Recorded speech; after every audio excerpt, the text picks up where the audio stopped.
What is up, champs and champettes? We are back. We are working on principle number 8, which is a very serious situation we're talking about now. This is straddle putt tips. It is allegedly the first day of spring, but I am freezing. I am on the edge of death. Doesn't matter. First day of spring, we got to get these straddle putts going in. We are missing way too many of them, so let's get into it.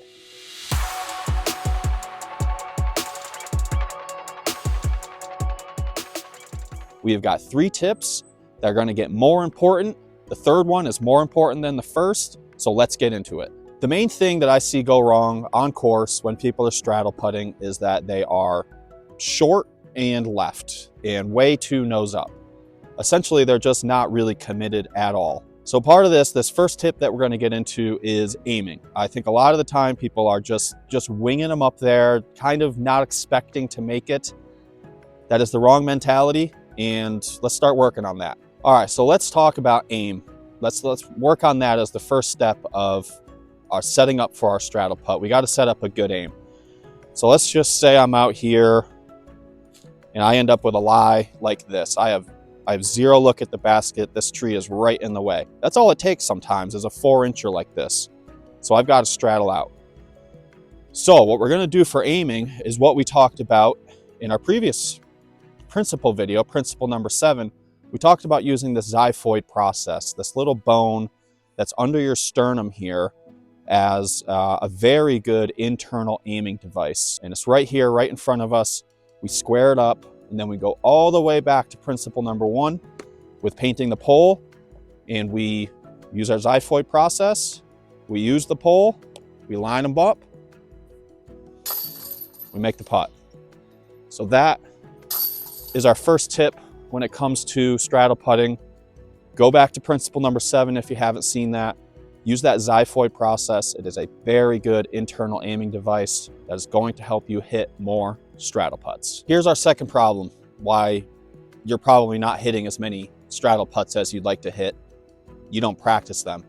So we got a couple different ideas when it comes to practicing your straddle putts. I mean, it's important. You can't go on course, end up in a tricky lie, and just expect to make this putt that you honestly haven't practiced. So let's start with the first one. It's really just to practice them. What I like to do is alternate. Hit a stagger, hit a straddle,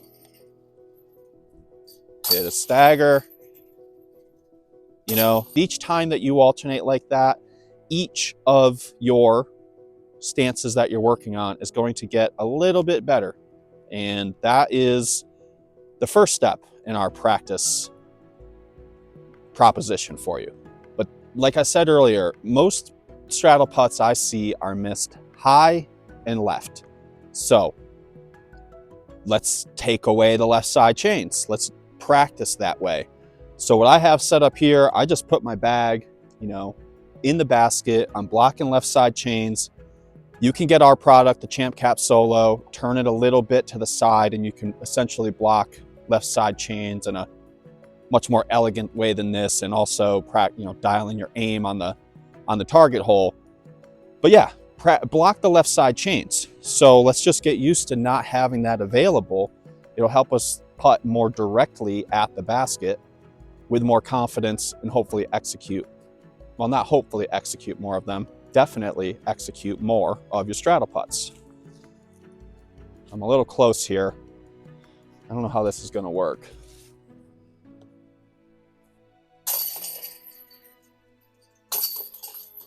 I caught a little bit of the water bottle holder there, but you see what I mean. I'm blocking left side chains as far as I can see, and I think this is a very good tip to help you with your straddle putts. Get used to not even seeing those left side chains, not considering them, going straight at center chains, maybe a little bit right side. One thing I forgot to mention earlier when I was filming was that I think it's kind of insane that people don't practice the straddle putting, especially on the East Coast. We end up with woods like this if you get off the rough, and I would say it's about 30% of the time that we end up straddle putting. It's probably closer to 50. So definitely important to get your straddle putt reps in. So we got our first tip, using the xiphoid process to help your aim. We got our second tip, actually practice your straddle putts, especially extra bonus tip, do it with some left side chains blocked. Let's get into our third tip, most important tip, the one that's helped me the most with my straddle putting, is to adjust our timing, adjust our cadence on our putt. You'll remember in principle number 6, when we were talking about timing, it was a 1, 2, 3 count, and it was a 1, 2 on your weight shift backward and a 1 count going forward to get that pop and drive toward the basket that you need. That is the sort of standard putting cadence most people use. Problem is, it doesn't really work with straddle putting. You can't really get a nice 1, 2 back. First of all, as you can see there, gravity takes over and wants to pull you back. You just don't have the range of motion with your weight shift backward when it comes to the straddle putt. So having a 2 count back, this is what I believe causes most of the nose up, short left nose up putts when it comes to straddle putting.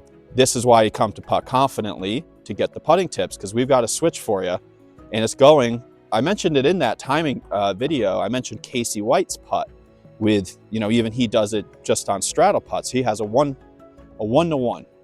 One weight shift back, pops really hard toward the basket. All right, so let's get into some examples here of this different timing thing, just to give you guys a visual of it. So switching to the 1-to-1 count, 1, 2. Painting the pole, 1, 2. 1, 2. Just nice drive, nice cadence, nice commitment.